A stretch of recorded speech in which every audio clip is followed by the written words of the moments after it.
Christmas. Jared Christmas. Lives in a village. Lives in a village. Jared Christmas. Lives in a village. Lives in a village. Lives in a village. Lives in a village. Jared Christmas. Lives in a village. Lives in a village. Lives in a village. Jared, you're on.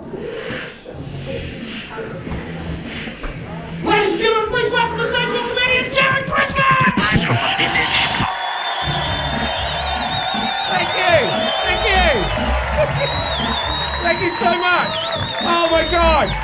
Thank you! Stop! Seriously, stop! Stop! You guys, stop! Guys. Have you guys been practicing? Because that was so good. That was so good. Thank you so much for coming out tonight. I do really want to say that dreams really do come true. You know, I'm very excited about this. You know, living the dream. Dreams come true. Because a lot of comedians, their dream is to perform in big theatres and stadiums with their name up in lights. Not me. No way. When I was growing up in New Zealand, I had a dream that one day, I would get to perform in a village pub with my name up in crayon. Living the dream. A lot of people go on about achieve your dream, go after your dream. Here's the secret about dreams. Lower the fucking bar. You achieve a shitload of dreams if you just dream a little bit bloody smaller. Look at me. I'm living the dream, a village pub. Now I need to, thank you. Now I need to reset my goals, reset my dreams, dream a bit bigger. This year, village pub. Next year, village hall. Who fucking knows? Who knows? But it is important to have dreams, isn't it? And when you say that phrase in America, it's important to have dreams. Americans are like, fuck yeah, buddy, this nation was built upon dreams. You want to grab some pussy, become the president? That's your dream, man! I think I prefer the British and the New Zealand approach to dreams, which is it's important to have dreams, and you guys all go, yeah. Yeah, it is important to have dreams. It's arguably more important to realise when to give up on those dreams. Not enough people do that, do they? And that's, because let's be honest, as people, what do you prefer the most? Do you prefer watching someone achieve their dream, or do you prefer watching someone's dreams crushed? Yeah, it's the second one, isn't it? Because that's why we still love watching the early rounds of shows like X Factor and Britain's Got Talent. Because that's full of people who have a dream and no talent to back it up with whatsoever. And nobody that loves them has told them the truth. Fuck, I love it. I don't want to watch those shows near the end when it's full of genuinely talented people. That's like normal TV. No, I want dreams crushed. You know why? Because I identify with that shit. My dreams have been crushed, guys. When I was a kid, I wanted to be a singer. I don't know what type of singer. Rock, pop, looking at me, more likely folk. And I remember being 7 years old, going up to my mum and saying to her, Mum, my dream is to be a singer. And then I sung her a song, and partway through she stopped me, and I'll always remember her words. Because she bent down and looked me in the eye and she said, oh my God, sweetheart, that was awful. For the love of everything that's good in this world, please find another dream. Yeah, it hurt. I was 7 years old. My dreams were crushed upon the harsh, smelly rocks of reality. But I was 7 years old, so I bounced back. I got another dream. Fighter pilot! Fuck yeah! Your face lit up at fighter pilot, mate. Of course it did, because you've seen Top Gun, haven't you? What a film. Such a good film, isn't it, Top Gun? It's pretty sad when Goose dies.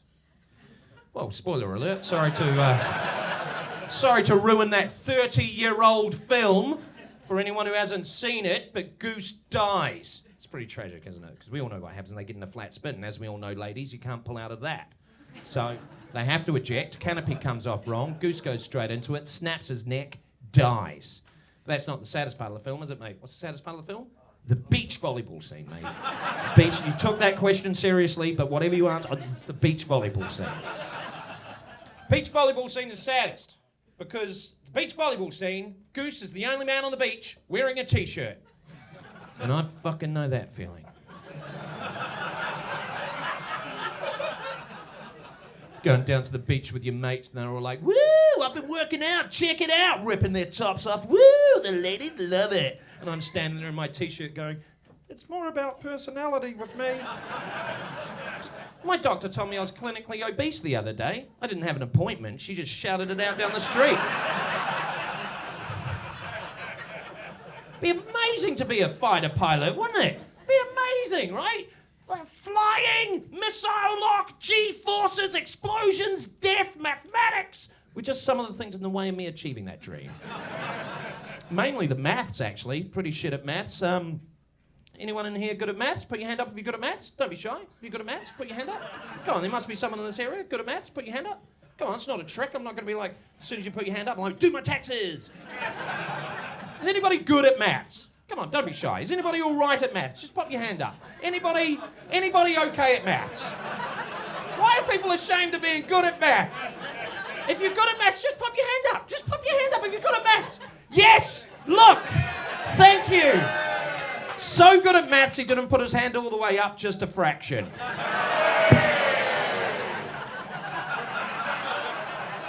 You're welcome, mate. Namaste. Namaste fucking stay, everybody. That's a maths joke. You're so reluctant. That was incredible. Well done. All right, Mr. You and everyone else. I know, mate, but you're the only one brave enough to do it, and I'm proud of you for that. But here it comes. Proper maths question. This is why everyone bowed out. They were like, he's going to give me a proper equation. So here it comes, my friend. Did you know this? Calculator backwards is rotalukelac. You didn't know that, did you, mate? You know why? Because you're good at maths. You only figure things out like that when you're shit at maths. I was sitting at the back of the classroom, the rest of the class nailing their calculus, and I'm just staring at the calculator going, oh, calculator backwards is rotalukelac. Sure, that's going to come in more handy than fucking trigonometry. And it bloody has, mate. Do you reckon it was a man who invented the calculator? Of course it was. Of course it was a man who invented the calculator. Why else can you write words like boobies? Because if a woman had invented the calculator, you'd be able to write things like feelings. If a woman had invented the calculator, you'd be able to write things like, why am I getting paid less than my male colleagues? I just invented the goddamn calculator. Good luck with your long division, dickheads. It's because I'm on your side, sisters. I'm on your side. I am. You're looking at a guy who went to the cinema to see the movie Suffragette years ago and Little Woman. And I saw both of those films by myself. I'm on your side, ladies. I'm a feminist or a womanizer, whatever the fucking word is. On your side. Absolutely on your side. So, the fighter pilot dream, gone. Singing dream, gone. But I'm 40 years old, and I still find myself every now and then thinking, you could be a rapper. And I don't know where it comes from. You could be a rapper. Because I'm a fan of rap and hip-hop. Of course I am. I'm a 40-year-old white man. The problem is, Jared Christmas isn't a rapper name, is it? It's not a rapper name. There it is. Jared Christmas. That's not a rap name, is it? Christmas. This is my real name, by the way. I took enough shit at high school to confirm that. One year at high school, I had a teacher, whenever she was calling the register in the morning, I was never allowed to go, hi, hello, I'm here, good to see you. No.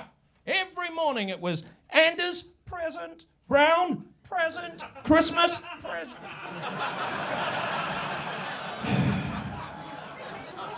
This is bullshit. And when a teacher does that, that's when the rest of the class go, open season on Christmas, let them have it. And these are some of the names I got. Obviously, Christmas present, Christmas time, Christmas tree, Christmas gay, Christmas dick, weirdly popular. I got the classics. Your dad must be a Vicky, your mum's name's Mary. There was one guy, he got so frustrated with me, he just went with, Jared Pissmas. And I like that one.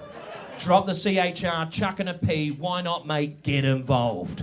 But my personal favourite was the day a guy shouted out, hey, Christmas, how does it feel that Muslims don't recognise you as a real person? And Jared, come on, Christmas is bad enough. And then I get Jared, look at how it's spelled. Jarred. Thanks, Mum and Dad, that's jarred. Jarred Christmas.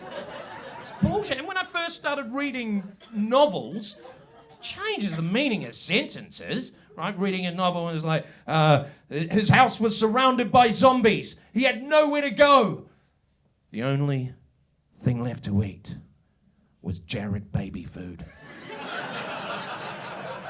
Takes you out of the story, doesn't it? Takes you out of the story. And no one over here pronounces my name properly. I'll introduce myself to English people. I'm like, hi, my name's Jared. And they're like, oh, he's fucking up his own name because of his fucked up accent. He must mean his name is Gerard or Jared or Gerald. No, it's Jared. Yes, that's what I'm saying. Gerard. The best one I got was last year. Don't want to show off, but I went to Slovenia. I know, mate, I don't even know where that is.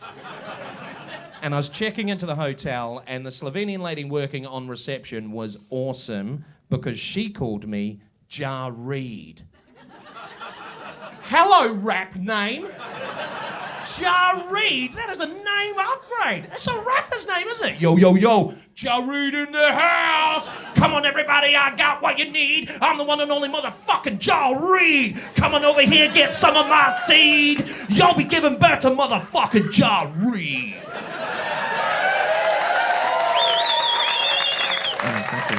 Thank you. I mean, I don't want to criticize you guys or anything, but you really need to listen to actual rap and hip hop. Because that was not it. But what? Jerry! And my name's not even the weirdest name. Not even the weirdest name in my family, right? What I'm about to tell you now, completely true. The rest of the show, who knows? But this bit completely true. My dad's name is Chris Christmas. His parents gave him that. They were like, let's double down on the Chris, shall we? Yeah, it's either that or we double down on the Miss. My mum's dad, my granddad on my mum's side, he was called Ronald McDonald. I guess that's why I'm such a fucking clown, and I've got a weird desire to make people fat. My auntie who married into the family is Carol Christmas, so backwards it's Christmas Carol. The best one, my mum's auntie is called Christine. Everyone calls her Chris. She remarried a man called Bob Smith. She's now Chris Smith, which is Christmas with a lisp. All of that true. I love living in a village, guys. Big fan. Big fan of the village Facebook page. Oh, I love a village Facebook page. A lot of people complaining about dog poo and cat poo. A lot of people trying to offload their shit. I've got an IKEA shelf without the shelves. Free to a good home. It's free to take it to the fucking dump, mate. I'm not doing your dirty work for you. A cow walked down the high street and no one panicked. Yes! I love a village Facebook page, man. Big fan. And when I first moved into the village, there was no bus service. And so some incredible people, they petitioned for the bus service to come back through, and they achieved it. And the first bus that came back through, a load of us showed up, a load of us from the village. We showed up to the bus stop, and we stopped that bus for 10 minutes while we took photos. We had tea and cupcakes. There were people on the bus just bemused, like, what the hell is going on? But they weren't complaining. They weren't complaining because they were getting cupcakes and cups of tea. It was brilliant. And that was the big change for me because I used to live in London and I was like, I couldn't get away with this shit in London. If I held a bus up in London for 10 minutes with tea and cupcakes, I'd be walking off that bus drenched in tea with a cupcake shoved on my ass. Love living in a village. I love the term villages as well. Oh, we're all villagers. It just sounds like we're one village fate away from grabbing pitchforks and stabbing a stranger. Love it, man. Love it. And I'm living in a house that was built in the 1640s. I'm living in a house that is older than the nation of New Zealand. Blows my mind how old shit is over here. The United Kingdom stuff is so old. You can take a dump on a toilet that's older than the United States of America. In New Zealand, if something's 50 years old, we put a fence around it and we're like, don't go near it! National history, don't go near it! My dad's been stuck behind a fence for 15 years. My all-time favourite British village name is near here, and it's Buckcombe. I love Buckcombe. I know about it because I need one. I I went there, they don't have any, and I knocked on a lot of doors. And the other night I said about Buckcombe, and a guy shouted out, "It's not pronounced Buckcombe, it's pronounced Buckcombe." It's even worse, mate. And then I found out it's a brewery, Buckcombe Brewery. That means in this area there's people going into pubs ordering a pint of Buckcombe. Like, don't get me wrong, I'm sure it's fun getting it in there, but I am not sticking around for it to drizzle back out again. I know, right? Have you ever just a pint, mate? In one go. Just a whole pint in one go. Of course you haven't, you're still alive. If you jizzed a pint in one go, you'd be a shriveled up raisin on the ground and your girlfriend would be drowned. And the paramedics would arrive and they'd be like, "Oh my God, this man's got no fluid left in his body whatsoever." But her skin is amazing. I love it. You either name it something ridiculous or you'll spell it how it's not pronounced or pronounce it how it's not spelled. Like when I first got over here, I moved in with an English guy. Day one, I get an email saying you've been booked for the Reading Festival because that's how it's spelt. And I call my mate over to the computer and I'm like, "Look at this, I've been booked for a reading festival. Do I have to take my own novel, do I?" And because he's English, he said, "Yeah." Yeah, you do. I'll even tell you how to get there. Go to the train station and ask for a ticket to Reading. Make sure you do it loudly. I don't know if you've ever had someone working in the ticket office of a train station laugh in your face so hard their lunch came out of their nose. I witnessed that. This is the same English guy. My first week living with him, he took me to a cafe that he called a Greasy Spoon. The hell is wrong with you people? A Greasy Spoon being a place you eat. In New Zealand, Greasy Spoon is what happens when you hug after sweaty sex. But he's like, "Come to this Greasy Spoon," right? And I sit down and I'm looking through the menu. I see black pudding. I don't know what black pudding is, but I bloody love pudding. And I said to him, "What's this black pudding stuff? Do you have that with ice cream, do you?" And because he's English, he said, "No, custard." Yeah. Laugh it up. The guy who owned the place was English. I got served up black pudding and custard. Growing up in New Zealand, we're taught British people are polite. I wanted to fit in, so I politely choked that shit down. Took me ages, man. The black pudding was hot, the custard was cold, it even had that weird skin on the top of the custard. But it all went in there. It all went in there. Because I wanted to belong.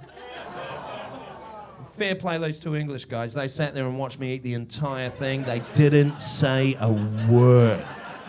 When I finished, one of them handed me a napkin. I dabbed at my face and I was thinking, that was fucking weird. And that's when both of them cracked up laughing. There's commitment to the cause right there. You guys don't give a shit. I love it, man. And you're up for taking the piss anytime and every time, right? I had to phone a call centre the other day.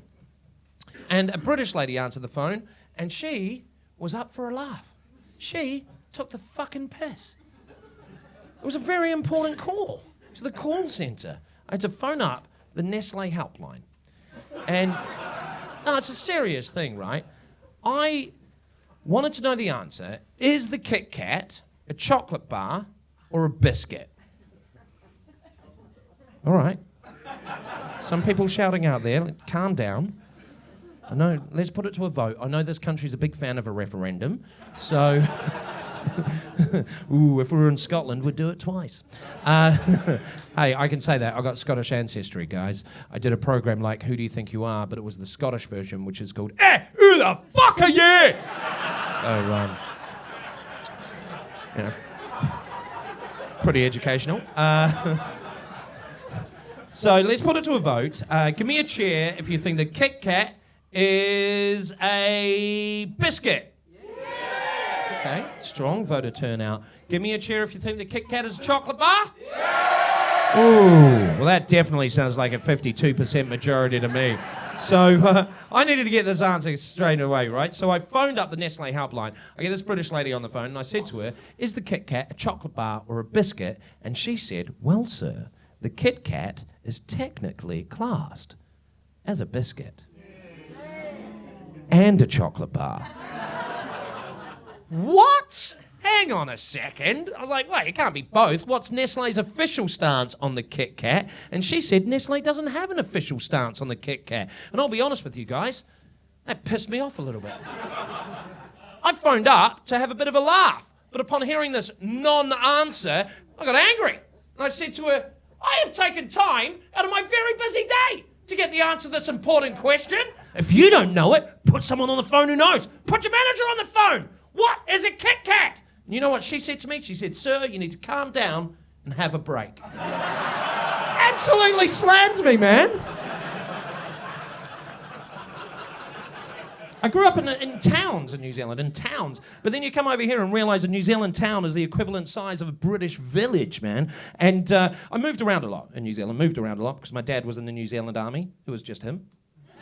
And then he retired, so my older brother joined. So don't worry, guys, New Zealand Army, back to full strength. But back to full strength, you can rest easy. And moved around a lot. But normal childhood. Despite all of that, guys, normal childhood. Normal childhood. Do you have a normal childhood, mate? You didn't have a normal childhood? I'll have to talk to someone else, because this isn't... I don't want to turn it into a therapy session or anything like that. I'm sorry you didn't have a normal... Did you have a normal childhood? I did. Yes, you did! Oh, my God. Oh, what a relief. Well, let's compare. Normal childhoods, shall we? I just want to make sure we're on the same page and you'll identify with what I'm going to be talking about next. So when you were a kid, did you ride your bike? Yeah. Yes, oh my God, me too, samesies. When you were a kid, did you watch TV? Yes, oh my God, me too, samesies, yeah. When you were a kid, did you put things up your bum? Come on, mate, we all did it. Yeah, we all did it. Bored one day, so you chuck a Barbie up there. A Barbie doll. I know with this accent, some of you are thinking barbecue, and that is a horrific image for anyone to... I don't think there's enough olive oil in the world to make that shit happen. A Barbie doll, and I didn't put the whole thing up there, mate. Not an animal, just her arm. Pretty proud of this impression of a Barbie arm, right? Note the bent elbow. They're always bent at the elbow, Barbie arms, aren't they? Fixed grip. Right? Action man, bendy, bendy, grippy, grippy. Barbie, fixed grip, what can you do with that? I'll tell you what you can do. Put it up your bum. So you'll identify with this, mate. You'll know what I'm talking about, right? I remember one day when I was a kid, I was in a room by myself. I was bored, so I stripped naked and I chucked a Barbie up my arsehole. Right, she's hanging out of my bum hole like that opening scene of the Sylvester Stallone movie Cliffhanger. She's just staring up at the abyss, right? And you know what it's like when you've got a Barbie hanging out of your bum, right? The energy's flowing around, isn't it? Adrenaline pumping through. What do you want to do? You want to dance, don't you? Of course you want to dance, right? But we also know, yeah, because you've done this, that when you're dancing with a Barbie hanging out of your bum, if you lift your leg, she slides straight out, doesn't she, mate? So you've got to adapt your dance style. There I am, as a kid, in a room by myself, naked! Barbie hanging out of my ass! Dancing around the room with my ass cheeks clenched. Take me down to the paradise city where the grass is green and the girls are pretty. Oh, won't you please take me home? Barbie hanging on for dear life. And that's when my cousin walked in. And I'm pretty sure, looking back, that's what ruined her 10th birthday. But you learn things, don't you? In your childhood, you learn things. You know, I learned to stop putting things up my bum, and my cousin learned she has to wash all of her Barbie dolls. It's a learning curve, everybody. And I learned, growing up, normal childhood, that's what I'm getting at. My dad taught me a lot growing up, gave me dad advice. What's vital when you're giving dad advice is you have to be doing activities, right? Like my dad would always give advice to me when he was teaching me to play football, when he was teaching me to play rugby, when he was teaching me to wrestle. To this day, I don't know why when he was teaching me to wrestle, he was only wearing his underpants. But I guess the lesson I picked up that day is it's very hard to grip onto a semi-naked dad. It's also important where you put that word semi. Semi-naked dad, that's okay. Naked semi, dad! Different show. It's more your childhood.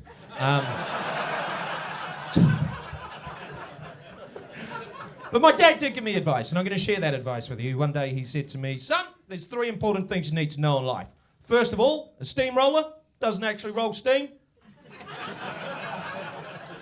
Secondly, boxing ring. We're all bloody idiots. More of a boxing box. And third, most important, you can't ride a menstrual cycle. What the hell am I meant to do with that information, Dad? It's never coming useful at all. And the thing is, I'm a dad now, so I have to give Dad advice, and I've got to do a better job than my dad did with me, but I've got to keep the activity thing going. Got to give the dad advice, doing an activity that my children love to do. Both of them are daughters, and they both love to dance. I have to give my dad advice through the medium of dance. Do not base your personality on what you think other people want you to be like. Don't eat yellow snow. And also, I learnt the hard way, you don't eat brown snow. No matter what a boy says, penises do not taste of strawberries. That is decent advice right there. But if I'm honest, I think I'm going to hold back advice for my oldest daughter. Because for the first 2 years of her life, she didn't sleep at all. Not a fucking wink. 2 years of no sleep. Or sleep deprivation torture. At one point, I thought I was in Guantanamo Bay. I started wearing orange pajamas just to fit in with the theme. One night, I was so tired, I started confessing to international crimes I had nothing to do with. Have you ever begged a 2-year-old to waterboard you in the hope that you might get a couple of hours sleep afterwards? Never slept at all. But don't worry, I've got my revenge on her because I've taught her to pronounce one word completely wrong. I've taught her to pronounce the word guacamole, guacamole. She's 10 years old now and she's still saying guacamole. The hope is she'll still be saying it when she's 15. Friend will ring her up and go, hey, I'm having a party, come on over. It's a Mexican theme. And I'm thinking, fucking finally. She goes off to the party, she's so excited, she's going, guacamole, I love guacamole, please pass the guacamole. I'm waiting at home for her and she arrives home from the party, early, of course. Bursts through the door really angry going, it's pronounced guacamole! And I'm like, yeah, 15 years, man, 15 years! By the way, I'm not your real dad. Oh, revenge is gonna be sweet! They did that though. Kids did that. Youngest one drew that picture of me there. That, I think my youngest thinks I'm a homeless Harry Potter. Fucking brutal. Normal childhood, that's what I'm getting at. I had a normal childhood. Scouts? Did you go to Scouts? Yeah? Yeah, me too. Oh my God, same seats, me too. I was a shit scout though, mate. I was rubbish. I cheated on my knot badge. Got my best friend Leonard to tie the knots for me. Leonard, great at knots. He was known for his knots. So I got him to tie the knots for me, showed my knots to the lazy scoutmaster, and he just gave me a knot badge. And then I got my mum to sew the knot badge onto my scout uniform because I also cheated on my sewing badge. And it was a couple of weeks later, after getting my knot badge, I was on a scout camp and we had to build a raft. And I got put in charge of tying the fucking knots. That raft sunk. A lot of scouts died. Not me, though, because I knew not to get on the fucking boat. But it's amazing what sticks with you, what you learn and what sticks with you, because years later when I was 18, I was going out with this girl, and let's just say in the bedroom she was very adventurous. And one night she said to me, I want you to tie me up. And I was like, holy shit! Okay, I'm into this. First of all, let me give Leonard a call. I mean, it was a bit awkward to start off with, but once Leonard left, it was a good night, actually. But it wasn't all fun and games. Childhood, was it, mate? It wasn't all fun and games, was it? It was dark times, like at night.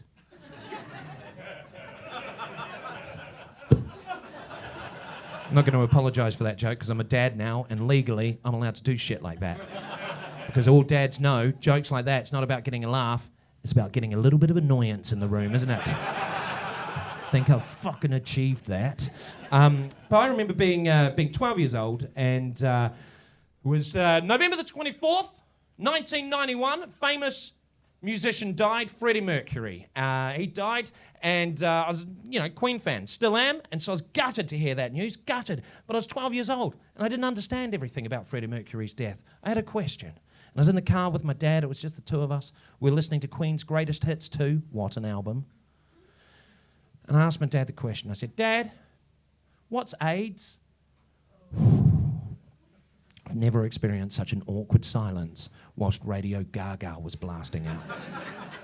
But my dad, he gathered his thoughts and he replied, he said, well, son, AIDS is a horrible disease. It's very sad, it's very tragic. And it kills people, and there's no cure for it at the moment. And that is a lot for a 12-year-old to take on board. I obsessed about it. So all I was thinking about was AIDS. All I was thinking about. And then the next week at school, a friend of mine came up to me at lunchtime and he said to me, hey man, so my dad's got hearing aids. And I was like,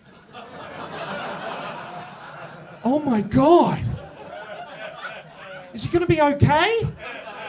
My naive stupidity rattled around in my head for the rest of the day that when I got home, I ran straight up to my dad and I said, Dad, Leonard's dad's got AIDS. And my dad quite rightly said, what the bloody hell are you on about? I said, Leonard told me at school his dad's got AIDS. My naive stupidity then caused one of the best phone calls I've ever witnessed in my life. Because my dad phoned Leonard's dad to get the story straight, but it turned out Leonard's dad hadn't received his new hearing aids yet. And my dad, not a good listener at the best of times. So that phone call was my dad ringing up going, yeah, g'day, mate. Bit of a weird one. Jared's just got home from school. He's just, look, do you have AIDS? What? AIDS. Hearing aids. Yeah, that's what I'm hearing, that you've got AIDS. Is it true? Yes. Oh my God. How did that happen? Well, for years in the factory, I didn't wear proper protection.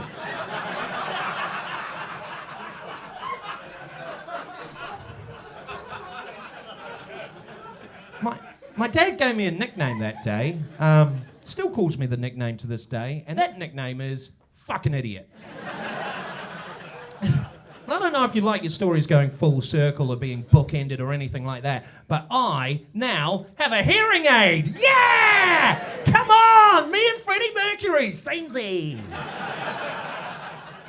I do have a hearing aid. It's because I don't want to show off, guys, but I've got a disease. Come on. Scared to touch me now. I've got a disease called Meniere's disease. Ooh, it sounds fancy. It sounds French, Meniere's disease. Bonjour, Meniere's disease. Je m'appelle Meniere's disease. Où est la Meniere's disease?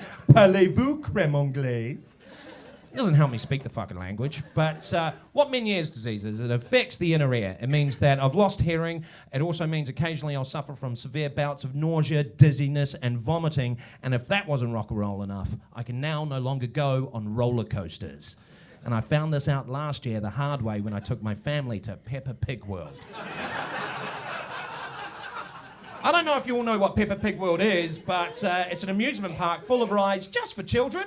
And we were on Grandpa Pig's boat ride, which is like 4 boats connected to a central sort of thing there, and it tootles very slowly around a very shallow pond. An adult, maybe 2 kids can fit in it. They had to stop that ride because I was feeling nauseous. Thought I was going to throw up. The 17-year-old operating the ride had to help me from the boat, sits me on the ground and wafts me with his clipboard going, it's okay, my manager's on his way. The manager of all of Peppa Pig World arrives and informs me that in the history of all of Peppa Pig World, they've never had to help an adult off Grandpa Pig's fucking boat ride. My kids are still on the bastard thing. They've turned the bloody thing back on. My kids are going around in a circle, and every time they go past me, they're just glaring at me with utter disappointment. Oh my God. If Dad can't handle Grandpa Pig's boat ride, how's he going to handle Miss Rabbit's helicopter ride? Not very well. I threw up in my wife's handbag. It was an expensive day, man. They bought the tickets, the food at those places, the price. I had to replace my wife's handbag right there and then. She fucking loves that Peppa Pig bag now, though. I think what I'm trying to do, I'm trying to get as many things on my head as possible, right? I've got glasses, a beard, I've got a hearing aid, I've got a bald spot. I think I might pierce my nose. I'm essentially playing head buckaroo. And I'm aware of the bald spot, everybody. I'm aware of that. I am okay with it. I am dealing with it. It doesn't affect me. If anything, I think it's opened up my mind. I've started looking to religion. I think I might become Jewish because I hear they have a hat that helps.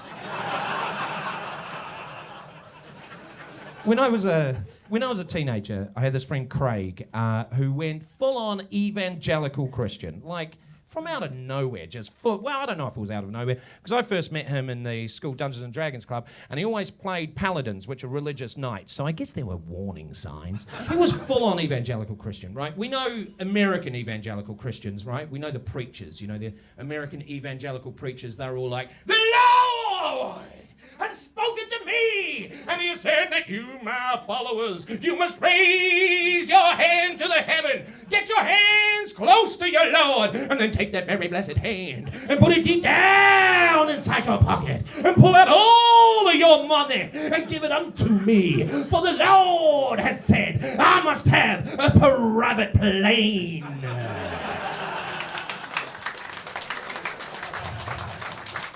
New Zealand evangelical preachers, very fucking different from that. New Zealand evangelical preachers are more sort of, "Oh, g'day guys, so basically God said some shit to me, eh? And, so you fellas, you need to give me some money, eh? Also, P.S., God said, bad weather caused by the gays. Okay, have a good Sunday." Hard to be friends with someone who believes in that shit. So that friendship with Craig ended. Done. I'm just saying normal childhood. Normal fucking childhood, mate. Played a lot of board games growing up. Favourite board game? Monopoly. Yes, one person at the back. Yes! Big fan of Monopoly. Especially a family game of Monopoly. Yes! Family game of Monopoly. Especially if you've got along for the entire year, you play Monopoly at Christmas time just to reset the fucking balance. And when I say family, I'm not talking about my wife and 2 kids. No way. They haven't been around long enough for me to develop an intense rivalry. I'm talking about old school family. Mum, dad, older brother. 40 years of hate manifested on the Monopoly board. Because there's nothing better than sitting across the Monopoly board from your older brother, looking him in the eye and thinking, "I'm going to fucking ruin you." Oh, I love a family game of Monopoly. And no family game of Monopoly has ever ended with someone saying, "Oh my God, that was amazing. I love and respect all of you." No. A proper game of family Monopoly ends with that board hitting the ground and your dad saying, "Put that shit in the cupboard and let's never speak this day again. Your mother's threatening to leave me." That's a proper game of family Monopoly, man. I fucking love Monopoly. Have we got any players in? Have we got any players? Have we got any Monopoly players? Where my motherfucking players are? Come on, players. Make some noise, Monopoly players. Player! Put your hand in the air. You're a Monopoly player. Does anybody play Monopoly? That's what I'm getting at. Anybody put your hand up if you... Anybody playing? We've got a Monopoly player there. We've got a Monopoly player. Any other Monopoly players? Any other Monopoly? Just you? No, there's a lot more. Don't worry. It's like the fucking maths question from earlier. Oh, what's going on? Player over there. Are you a player? Lady there. You a player? Don't be embarrassed about it. Player. What kind of player are you? When you roll the dice, what do? Do you freehand it or do you put the dice in a cup? Because I want to have fun, but I want to keep things tidy. What do you? Freehand? Freehand roll the dice? In the cup? We're over. Get the dice out of the cup freehanded, because then you can fuck the dice into someone's houses, knock them over, and you're like, "Oh, you got insurance? No? Well, you fucked, mate." Love a game of Monopoly. What are your favourite properties to go for on the Monopoly board? Mayfair Park Lane. Rookie mistake! Rookie mistake. Get your notebook out. I'm about to change your fucking life. You don't go for Park Lane, Mayfair. They're the most expensive properties on the board and statistically the least likely to be landed on. And financially, they're so expensive that if you buy them up early on in the game, you're blowing your wad. You've got no money left to capitalise by building houses or hotels. You just lump with 2 properties that no one ever lands on. Next thing you know, you're playing with some chancer who's bought up the brown properties. They've already built hotels on them. Next thing you know, you're mortgaging Mayfair because you landed on Old King Cocking Road. Rookie mistake, mate. Don't go for the dark blues. I know you're looking at me going, "All right, wise guy, What properties should I go for? Get your fucking notebook out. I'm changing lives tonight, people. These are top tips. Orange properties. What are they called? Bow Street, Vine Street, Marlborough Street. If you didn't know those names, fuck off and play Kaplunk, because Monopoly's not for you. And why do we go for the orange properties? Because statistically, they're the most likely to be landed on, and financially, they're the cheapest for the highest return. And if players go to jail and they try and get out just by rolling doubles, there's only 2 doubles that get them straight past the orange properties. The other doubles potentially land them in the trap of orange. And you know what that means? Clang, clang, ching, ching, win-win. You're fucking welcome. Why aren't you guys taking notes? I'm not done. Get your phones out, open up the fucking notes app, start taking notes. Do you build hotels on the Monopoly board? Do you build hotels on the Monopoly board? You do? Rookie mistake! Rookie mistake! I'm going to change your fucking world tonight. Stop at 4 houses, everyone. Stop at 4 houses. If you've got a set of 3 properties, you build 4 houses in each of them, that's 12 houses you've taken out of the game. You get 2 sets of 3, that's 24 houses taken out of a very limited supply of houses in the Monopoly game. What you've done is create a housing shortage, and then you can bleed those other motherfuckers dry. You're absolutely welcome. These are top tips. I'm changing lives tonight, people. Now, I am aware that this is a very aggressive approach to Monopoly. And I genuinely don't know where it's come from, but I've had it my entire life. I remember being 16 years old and taking this aggressive Monopoly attitude into a Monopoly game with my then girlfriend, who was also 16 and a vegetarian. Whoa. I know what you're thinking. Is it important that she's a vegetarian? No, it's not. I'm just painting the picture, you know. This is 1996, Christchurch, New Zealand. Pretty tough time to be a vegetarian. I remember we went on a romantic date to a nice restaurant. We sit down, the waiter comes over, and I say to him, "What's good here?" And he said, the steak. And my vegetarian girlfriend said, "What's the vegetarian option?" And he said, leaving. Pretty tough time to be a veggie back in 96, that's all I'm getting at. So I took my very aggressive attitude into a Monopoly game with my vegetarian girlfriend, her mum, her dad, and her 11-year-old sister. And this was the first time that I'd met them, and they played Monopoly how it's not meant to be played. They were really nice about it. Have you ever played nice Monopoly? That shit is boring, man. You're just moving around the thing, swapping cards all night. It's tedious. I tried to buy property from her mum, and her mum says, "Oh, it says it's worth $180, so $180, please." I was like, holy shit, where's your markup? Where's your profit? You've got me by the nuts here, fucking squeeze. And then I realised, oh, I'm going to win this shit.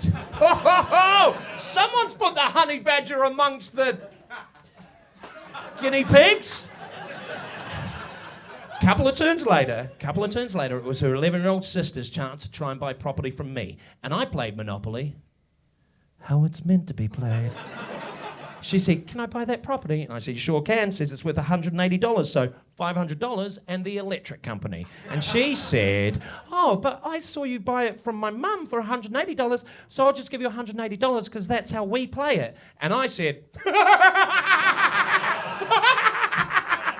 "Oh, good negotiating skills there. Oh, wait, who's this on the phone? It's the UN. They want you to pop over to Gaza and sort that shit out. With those negotiating skills in your back pocket, it's $500 in the electric company." And she cried. And that's when I said, "Hey," I said, "the electric company, not the waterworks. Am I wrong?" Thank you. I went to high-five her dad, denied. And, you know, my plan was that I was going to stay the night at their house that night, but I won that Monopoly game very fucking easily, and I picked up on all the tension in the room, so I fucked off home. 2 days later, my vegetarian girlfriend broke up with me, and I'm pretty confident it was down to that Monopoly game. Pretty sure as soon as I left that house, her mum turned to her and said, "You know what? I just didn't like him. He was very aggressive, he made your little sister cry, and when he won Monopoly, he bent your father over the dining room table, spanked him on the ass, and shouted, 'Who's the daddy now?'" It's tough to make friends. Tough to make friends when you're that passionate about Monopoly. Me and my brother, in the school holidays, used to get 2 Monopoly boards, overlap them on Go, and play in a figure of 8. Those games lasted for ages. It was so hard to win, and so hard to meet new friends. But Leonard was always around. Leonard was our next door neighbour. He was always around. And the thing is, I've mentioned Leonard a couple of times. Leonard was a year older than me. My brother's 2 years older than me. And I think Leonard wanted to be friends with my brother more than he wanted to be friends with me. And I wanted him to be more my friend. And I remember one time we had a sleepover at our house, right? We were in my brother's room. For some reason, I was about 12, I think. So Leonard 13, my brother 14. I don't know why, but my brother put all the Christmas tree lights up in his room, and I never knew why he did that. And by the way, these aren't modern day Christmas tree lights. You know, this is 1992, and they were the old Christmas tree lights. So they were like 1980s Christmas tree lights, where the bulbs were actual just tiny filament bulbs, and there was a warning on them that said don't have them on longer than 3 hours because they'll burn your house down. You know the 1980s. We all know the 1980s, you know, where health and safety said, guys, I'm going to fuck off. See you in the late 1990s. Good luck with your flammable pajamas. So my brother's got these dangerous Christmas tree lights up in his room, and I didn't know why he had it. He said some word like ambiance, but I didn't know what that meant. So we're sitting there, and it's 2 o'clock in the morning. Me, Leonard, my brother, we're playing Truth or Dare. Leonard was up first. And me and my brother dared Leonard to go into our parents' room and watch them sleeping for 3 minutes. 3 minutes is a long time. Like, Leonard goes in there, and he's standing at the bottom of their bed like a not ghost. Me and my brother are in the doorway just watching him, right? That first minute is so tense, because you're like, oh, what if they wake up? How do we explain this? Oh. But then you get into that second minute, then shit gets a bit boring. It gets a bit boring. You're like, oh, this is a long time, man. But then you get into the third minute, and you're battling the giggles, aren't you? Right? And it didn't help at the 2-minute 40 mark when my mum farted. The monumental struggle for 3 teenage boys not to crack up laughing at a mum fart, huge. But I'm proud to say that we achieved it, and we get back into my brother's room, and we're like, Leonard, you're a legend, that was amazing, we did it. Then it was my brother's turn. So me and Leonard, we dare my brother to go outside and flash his ass at a passing car. It was 2 o'clock in the morning, we lived on a side street, he was out there for fucking ages. But he was committed. He was out there, and eventually a car did come past, so he dropped all the trousers down, flashed his ass, the car fucking stopped. The driver wound down the window, and he said, oh, it's a full moon tonight. I've never seen my brother run so fast with his pants around his ankles. And I reminded him of this story a few weeks ago, right? And he told me another story in response to it, right? So my brother last year was in South Sudan, serving with New Zealand Army in the UN Peace Corps, and it was all kicking off there. And he said, oh, I've got a better story than that, right? He said, I was out on patrol in South Sudan, and I needed a poo. So I went into the bush and dropped my trousers, and I'm squatted down. As I'm about to release, that's when I heard the snake. And then he said one of the most poetic things I've ever heard in my life. He said, have you ever shat yourself whilst shitting? So he achieved his dare. He absolutely nailed it, right? Now it's my turn. Leonard and my brother are daring me. Now I'm 12 years old. I'm the youngest in the room. I've got a lot to prove. I want Leonard to be my friend. So I already decided I'm not going to back down from shit. Whatever it is, I'm going to full commit. I ain't backing down from shit. And they dared me to get one of those hot light bulbs, Christmas tree light bulbs that have been on way past their 3-hour safety limit, and put it on the tip of my cock.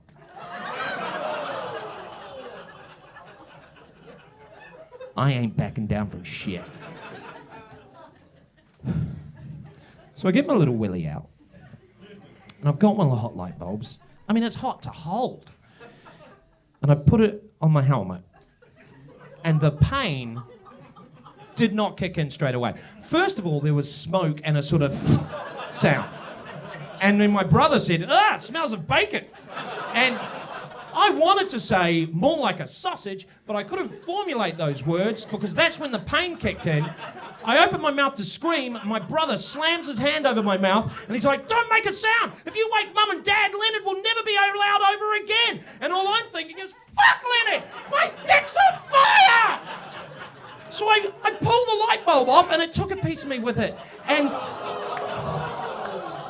I now have a scar on the helmet of my willy in the shape of a tiny light bulb. So now, whenever I get an erection, it just looks like my willy's had a really good idea.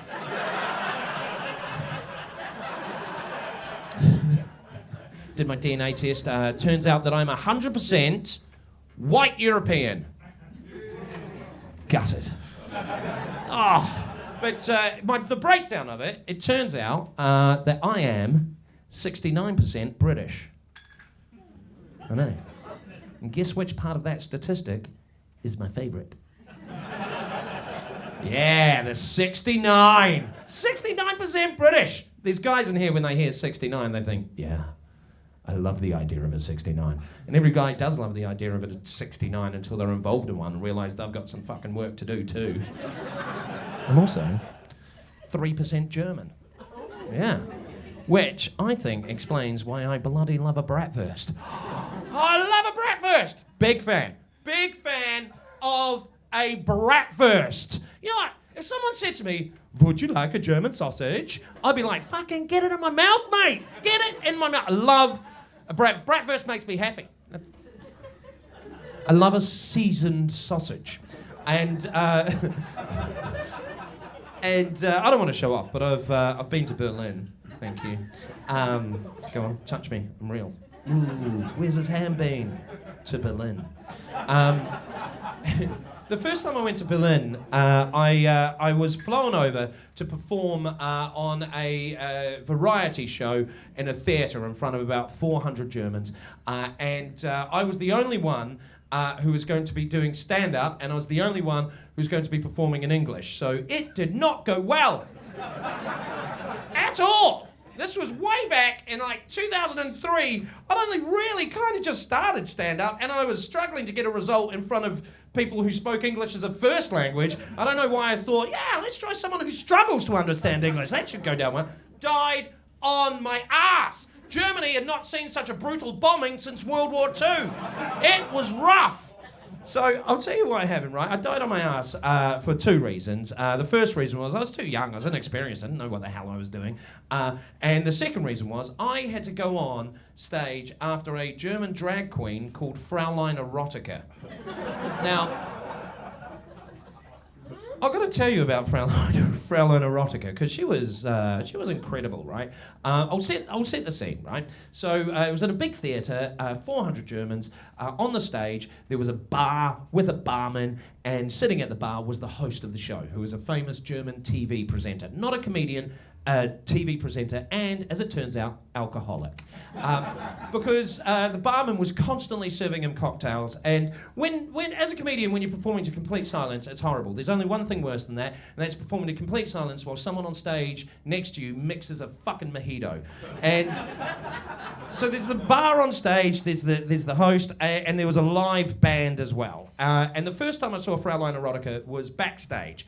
And I never saw Fraulein Erotica in man mode. I just saw Fraulein Erotica as full-on awesome drag queen mode. And I was walking down the corridor, saw her, and it's hard to miss because she was 6'6". She had bright red hair, a silver cape, because why not? A silver top on, and she had incredible makeup on. And I know a little something about putting makeup on because I did a performing arts course. Sorry, I pronounced that wrong. I did a performing arts course. And so I learned how to apply a bit of makeup. And she was looking incredible. And she also had on the fuck me boots. You know the ones from Pretty Woman? The ones that go right up, the leather ones that go right up over the knee? Are they still called fuck me boots, or is that politically incorrect now?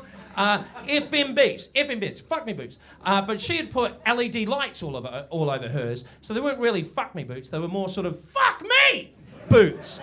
And to finish the whole look off, she was wearing skin-tight, gold Kylie Minogue style hot pants. You know, like the hot pants Kylie Minogue wore in the music video for Spinning Around? If you haven't seen it, YouTube it. It is amazing. You can't help but watch that and think, oh, I'd like her to be my neighbour. Actually, Actually, I wouldn't. I'm pretty happy with my neighbours. You know, I am. I'm really happy. Sure, Kylie Minogue is your neighbour. She'd look great in hot pants, but would she have an oscillating saw you could borrow? Probably not. My next door Malcolm, he's got all types of saws that I borrow. And he looks pretty good in hot pants. So, seriously, Google it. It's incredible. So that's the look Fraulein Erotica's got. Skin tight, gold hot pants, and she is not bothered to try and hide the man lumps at all. She is lumpy down there. It looked like Braille for giants. And I, again, look, this is something I know a little something about, right? Hiding those lumps, because I don't want to show off, but I'm going to have to. Back in 2011, I did a show for the BBC called Let's Dance for Comic Relief, where I performed as Madonna from the Hung Up video, and I had to wear a skin-tight, hot pink dance leotard. And I wasn't allowed to show any lumps whatsoever, because of the BBC. It was going out at dinner time, and they didn't want to traumatise children. So I had to wear these special underpants, right? These special underpants that are really, really tight. And the first time I looked at those underpants, I thought, when I wear them, I hope it's a cold day, right? So everything's tucked up inside. Or it's a really warm day, so everything's soft and malleable down there. I mean, this was a long time ago now, and I'm 40 now, and if I had to wear those pants now, it would be easy, because my nutsack is so long. Guys in here, some of you are feeling disgusted, but these guys in here, over the age of 35, you know, the older you get, the longer your nutsack gets. Doesn't it? It just keeps getting longer. We don't know why. Right, there's men in this room of a certain age who are sitting there going, yeah, my nutsack touches toilet water. It just gets longer and longer. I've started measuring mine. It. You know when you were a kid and your parents put you up against the wall and they mark off how tall you're getting over the years? That's what I'm doing. I'm marking off how long my nutsack's getting, just on my inner thigh. It's not weird. My brother's doing the same thing on my thigh. A couple of weeks ago, my wife said to me, "You're sexy." Right? It's a couple of weeks ago, right? Right? I'll tell you what happened. We're in the bedroom, and I'm standing in front of her, completely naked. It's consensual. And completely naked, picture it, right? There I am with my little willy hanging down there, right? And I thought, I know what I'll do. I'll do a classic move that I've been doing all my life, the helicopter, right? Start swinging my willy around like that. I've been doing that since I'm like 10 years old. And if there's guys in this room who've never done a helicopter, try the fucking helicopter, it's incredible. Get a rhythm going, your willy's flinging around, it's brilliant. And that's when my wife said, "You're sexy." But my wife is British, so I picked up on all the sarcasm. And that's when I looked down and realised my nutsack was going around as well. It's like, holy shit, I started out wanting to do a helicopter, now I'm doing a fucking Chinook. So I'm having to wear these underpants, right? Everything's tucked down, smooth. I'm about to go on TV, on live TV. I'm about to be called out, and I'm standing just off stage, and there's loads of people around. And the head of costume, this fantastic lady, very nice lady, she's standing in front of me, and she's just looking at my groin for ages. And then the most emasculating thing happened, because she just shouted out to everyone, "He's good to go! I can't see a thing!" Not a confidence builder. But Fraulein Erotica hadn't bothered with any of that. She is proper lumpy. It looked like a topographical map of Wales dipped in gold. So I'm in the wings, and Fraulein Erotica is introduced onto stage. She walks out on stage, and the stage lights go down, so people don't see her go out, right? So everything's black. She walks out, and then the music starts.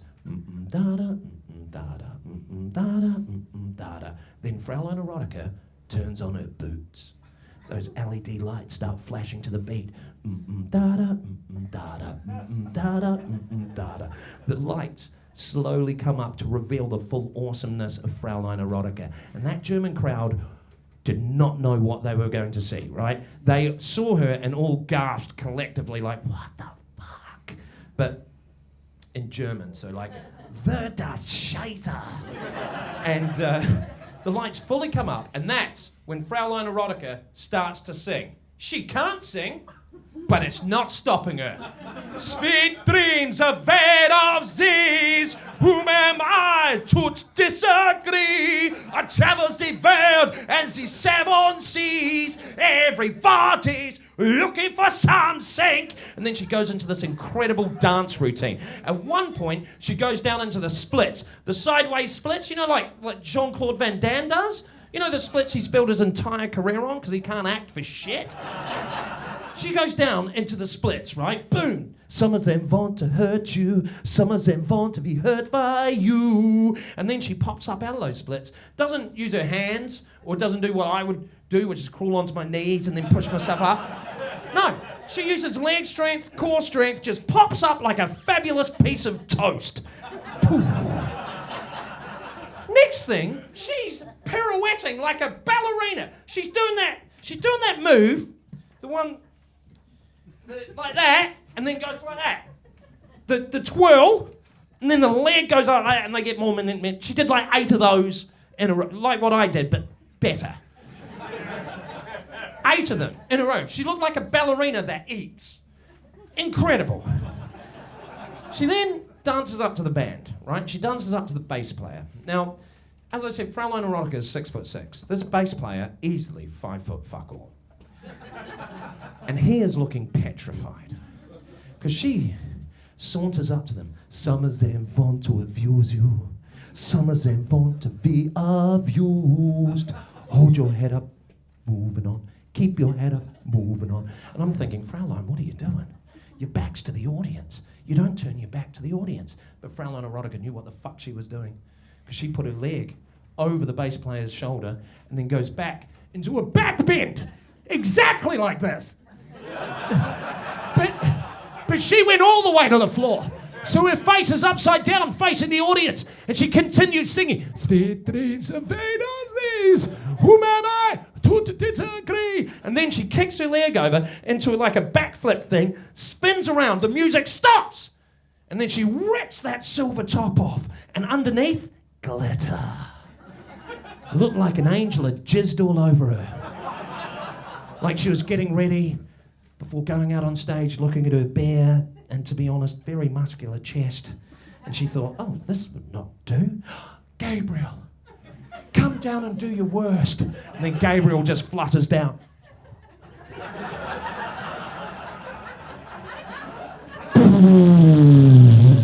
Hallelujah.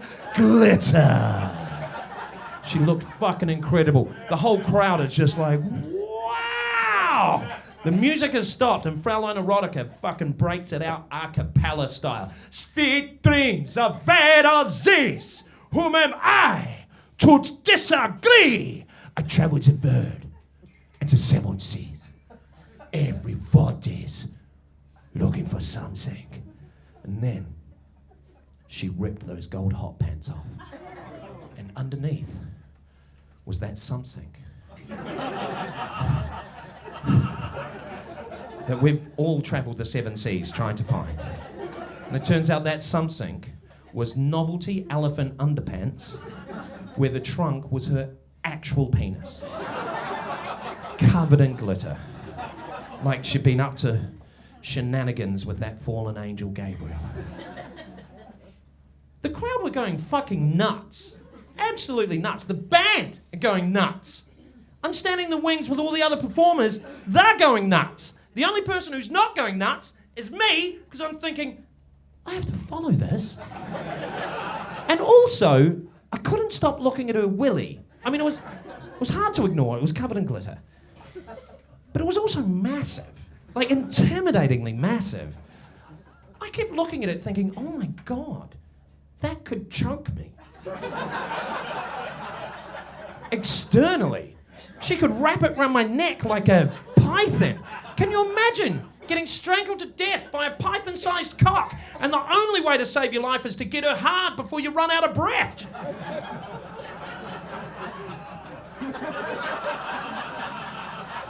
And then it releases you and you're just left with a ring of glitter around your neck to remind you of how fabulously close to death you were. And you'd think that's Fraulein Erotica's big ending, wouldn't you? That's it. That's the showstopper, isn't it? No. Fraulein Erotica had one more trick up her... I don't know where she kept this. She raises one leg and just stomps down, and 2 disco balls fall between her legs, and they're spinning around, and it looked like Studio 54 if Studio 54 was set in a drag queen's gooch. And then she spins on her heel and sort of just sachets off stage with her disco nads clanging behind her. She looked like a prize mating bull if that prize mating bull was Elton John. The German crowd are on their feet. They're on their feet, man, giving her a standing ovation, whooping, cheering, going fucking crazy. Now, the host of the show, he's easily on his 5th Cosmopolitan by that point. He doesn't give a shit. He ignores all of that and just introduces me. Please welcome in Yard Christmas. Fuck, they can't even get my name right over here. I walk out on stage to 400 Germans on their feet applauding Fraulein Erotica. As soon as I get on, they all stop clapping, sit down like they've been told off.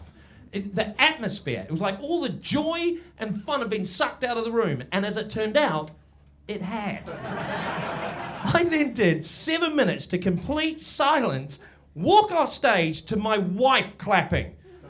But doing that clap, that, you know, when you clap and you think everyone else is going to join in, but no one does, so you peter out at the end, you know that?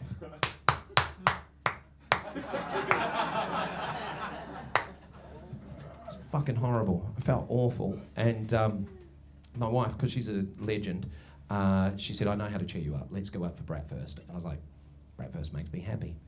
Cool. So we find this amazing bratwurst place, right? And we're sitting down, and I've taken ages trying to figure out which bratwurst to order.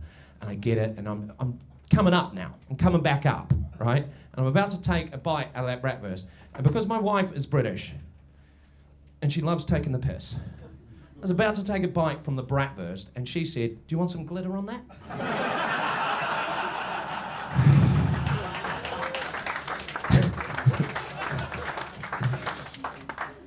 I quite often get asked, you know, what's your inspiration to get into comedy? Well, I don't really have an answer, apart from, I think, you know, maybe I was influenced by my dad a little bit, because my dad always told jokes. Wow, he always told the one joke. I'll tell it to you. First of all, I've got to get into the character of my dad. Hold on. Yeah. Hold on. Yeah, bit disappointed in you, son. I've got it.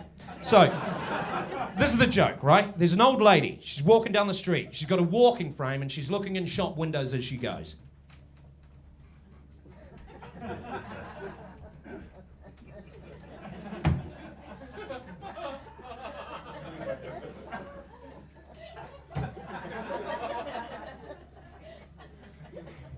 No. Moves on to the next shop window.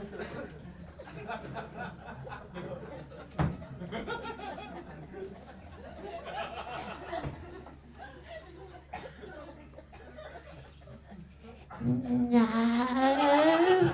Moves on to the third shop window. It's only a bloody sex shop.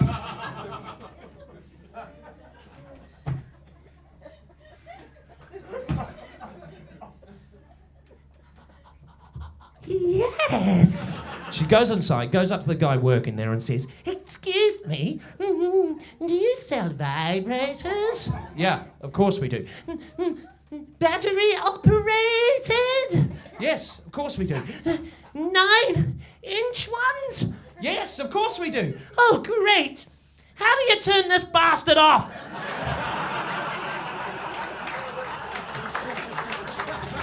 The first time I heard that joke, I was 9 years old. 9!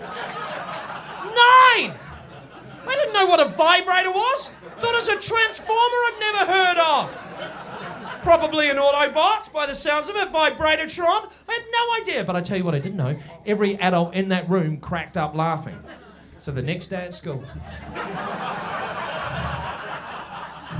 just before class started, I told that joke to a group of kids. Now, I can't remember any of their names, apart from the one kid who grassed me up to the teacher. Stephen Montgomery, what a twat shit!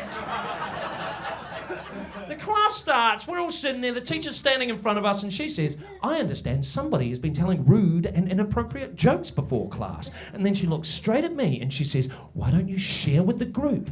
She was trying to shame me. But she was an idiot because I fucking did tell the group.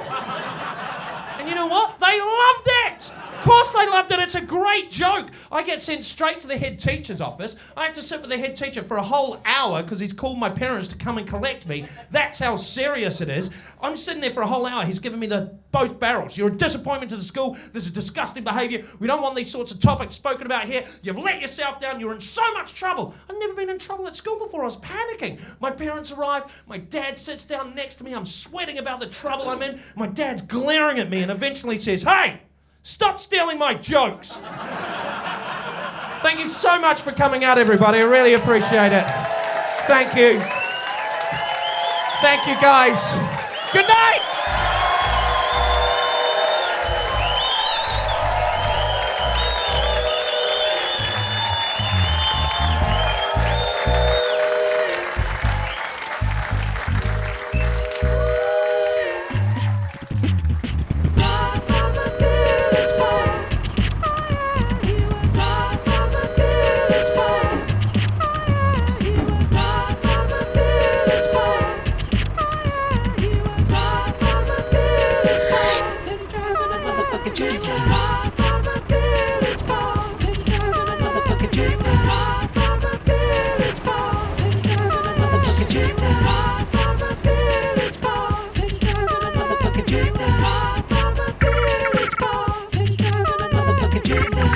Hello, mate, you're right. You know Jared Christmas, like, moved to the village not long ago. Thinks he's funny, did a special at the pub and stuff. Anyway, he's driving a fucking tractor everywhere. I mean, come on, talking about taking liberties. Anyway, what you lot still doing here? Haven't you got anything better to do?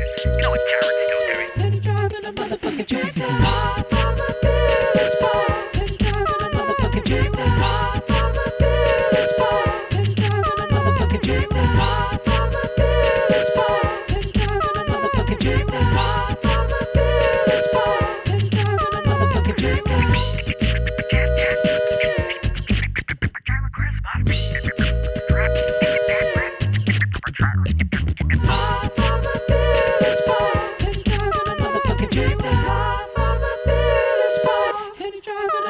Tractor.